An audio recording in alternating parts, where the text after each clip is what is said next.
So a child comes home and asks you, she's wondering, do I look Canadian? What would you say to your child, whether they look Canadian or not? This is a child that you had here on this land. A child with, say, a Portuguese background or a Portuguese immigrant parent, or a child with a Denmark or any European immigrant parent here in Canada, that child would 100% pass, would 100% pass to be a Canadian. But a child born to African immigrants here in Canada are questioned and asked, what's your nationality? Where are you from? What would you say to your child if the child comes home and asks, do I look Canadian? So this is a very heavy topic. I know that it's heavy, but these are things that we need to prepare our children for. We need to address them at home. We need to get them ready. When they're in elementary school, oh yes, they are kids and everyone assumes that they are born here because they are little. But when they get out and into post-secondary, then the questions start. Our students or our children question their own identity because the look of the skin does not look Canadian enough. Now, reading an article from Maureen Buck, let me read this here. So the article is written by Maureen Buck and Kirsten von Brunson by title, Interrogating Childhood and Diaspora Through the Voices of Children in Sweden. Okay, so it's written in Sweden, but the context of the article, or the article really matches with the context of what we are discussing right now. So they say that in the discourse of the immigrant child or the ethnic minority child, the focus has not been on competencies. The incompetent child has often emerged as a representation of ethnic minority children, especially in school settings. So the incompetent child has often emerged as a representation of ethnic minority children, especially in school setting. So ethnic minority children are seen as incompetent.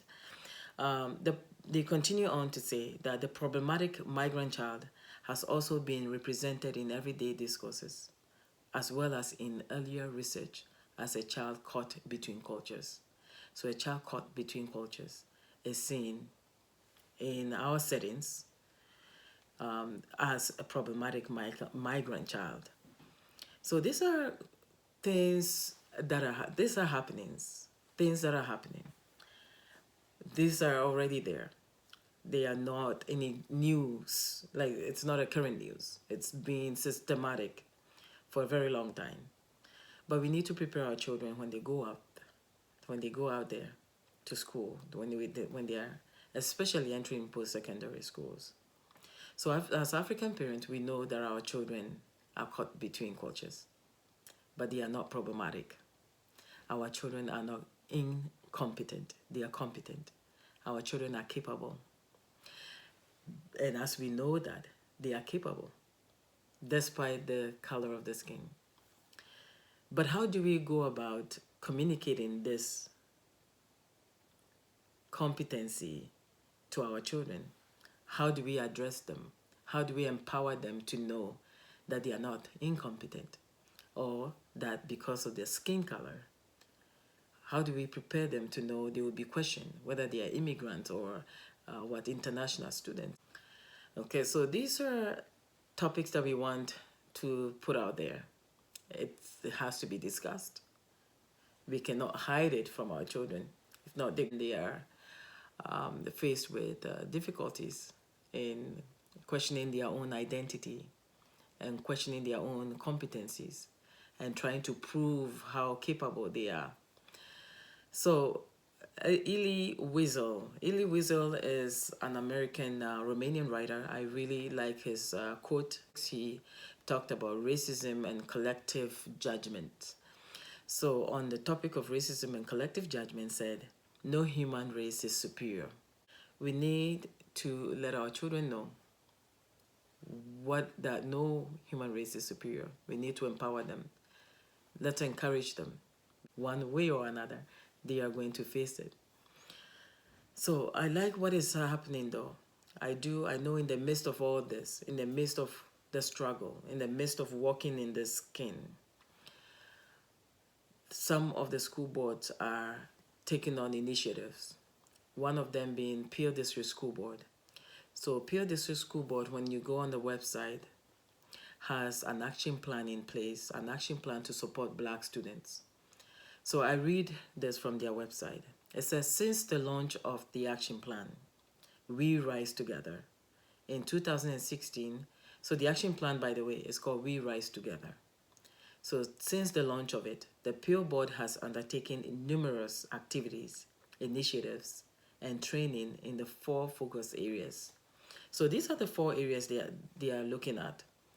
So the Peel School Board want to engage with the Black community. The Peel School Board wants to address biases and anti-Black racism through professional development. The board wants to integrate the experiences of Black Canadians into the curriculum.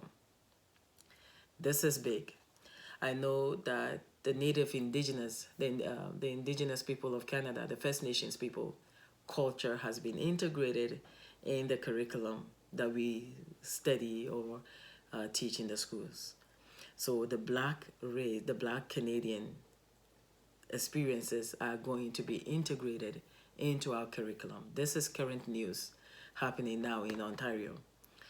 Now, the 4th initiative or the 4th focus for the Peel District School Board is that they want to inspire Black students through leadership and engagement. They want to train our kids to become leaders and to also be engaged with school and schooling. So to me, if the school board is rising up and taking on initiatives such as the We Rise Together, then we as Black parents need to get involved. We as Black parents need to empower our Black children, because the more we are involved, the better it is for our kids and our students. So this is what I have, or this is what we have today. Thank you so much for tuning in. Please put a comment below, especially on the question, do I look like Canadian? This is a child born here in Canada, a child who was not brought to Canada but was born here. Do I look like Canadian? How would you answer that? Please give us a comment. Let's hear from you. And also those who haven't subscribed yet, please subscribe so you have more updates and videos as soon as we load them. Okay, thank you so much. And thank you for watching. Bye-bye.